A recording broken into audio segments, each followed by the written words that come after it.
The most disturbing part wasn't the punishment. First, the cage was prepared. Then the victim was locked inside.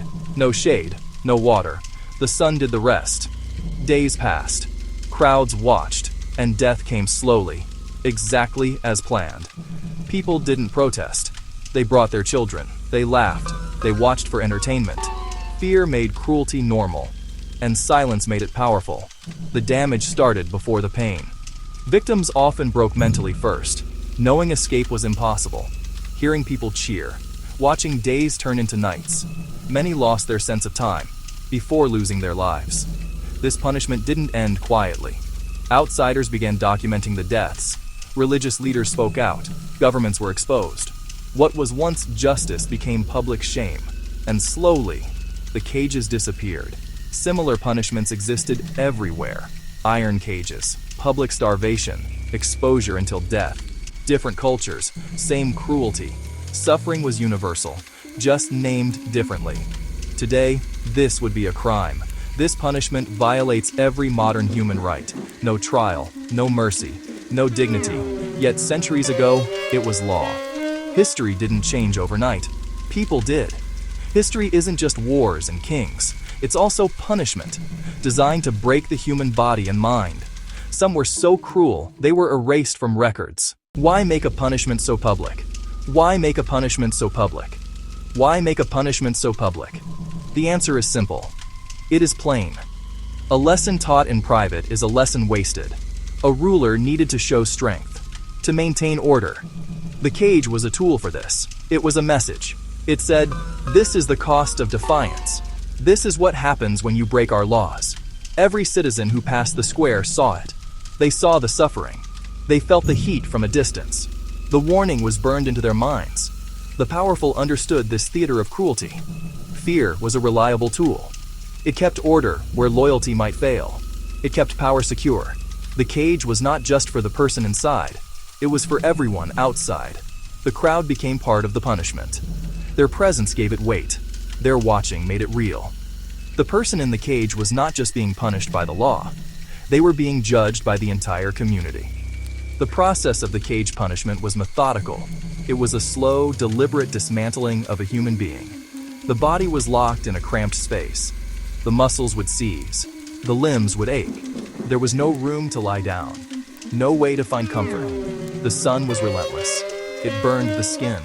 The metal bars grew hot to the touch. The heat drew the water from the body. Thirst became a constant torment, a fire from within. The physical effects were brutal. Dehydration would set in quickly. The person would feel dizzy. Their thoughts would become confused. Time itself would begin to dissolve. Food was rarely given. If it was just enough to prolong the suffering. The body was starved of water, of food, of relief. This constant observation was its own form of torture. It stripped away dignity.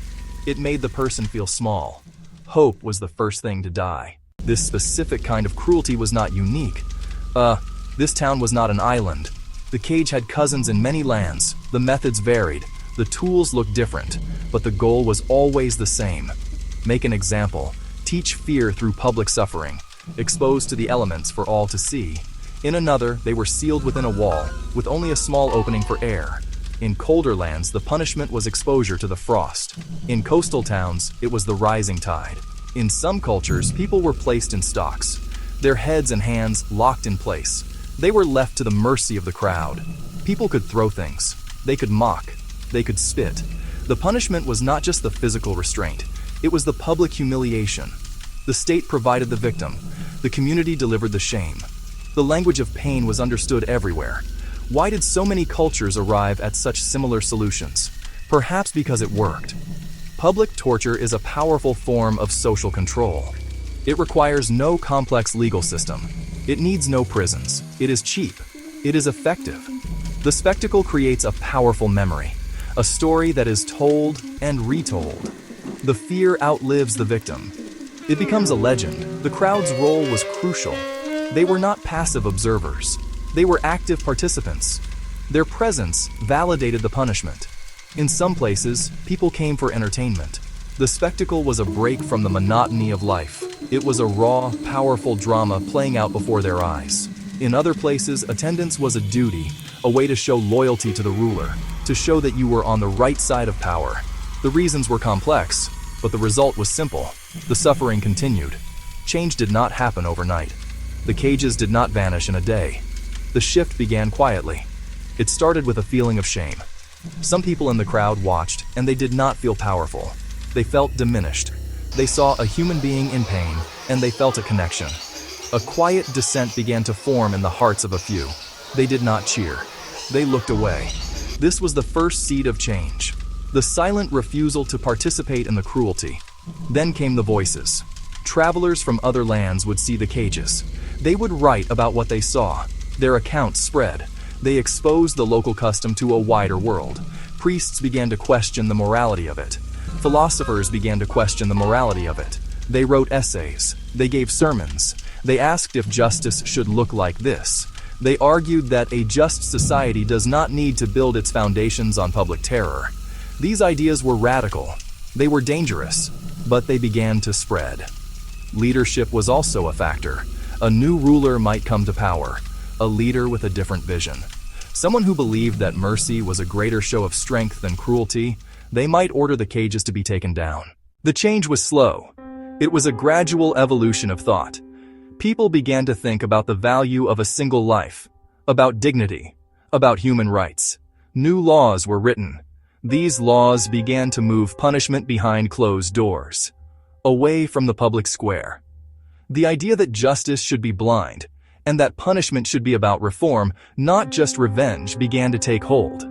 Little by little, the crowds thinned. The cages rusted. The public spectacle of pain lost its appeal. It lost its legitimacy. The cages are gone now. We see them only in museums or in old books. It is easy to look back and judge the people who watched. It is easy to call them monsters. But that is too simple. It lets us off the hook. It makes us feel safe, as if we are different, as if we are better. The truth is more difficult. The cages tell us about a darkness that is not in the past. It is a darkness that is part of the human story. Cruelty did not disappear. It just changed its clothes. It learned to be quiet. When one form of public pain becomes unacceptable, new forms emerge.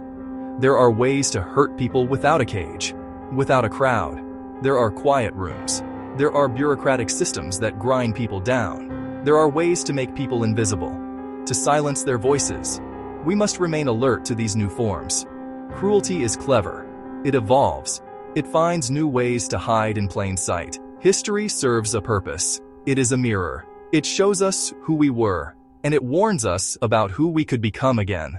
The story of the cages is a hard lesson. It shows how easily a community can turn a public space into a stage for torture. It shows how silence can be a form of applause. It shows how fear can make good people do nothing. We must remember the person in the cage. We must remember the crowd that watched. We must tell their stories. We remember them not just to honor the dead. We remember them to teach the living, to teach our children to see suffering, to question authority, to speak up when they see injustice. This is how we keep the cages from returning. This is how we build a world where mercy is more powerful than fear. The past is always speaking to us. It asks us questions. It waits for our answer. The crowd once cheered for pain. What will it take for us to cheer for kindness? History teaches us one thing clearly: cruelty doesn't disappear. It evolves, and remembering these punishments is the only reason they stay buried.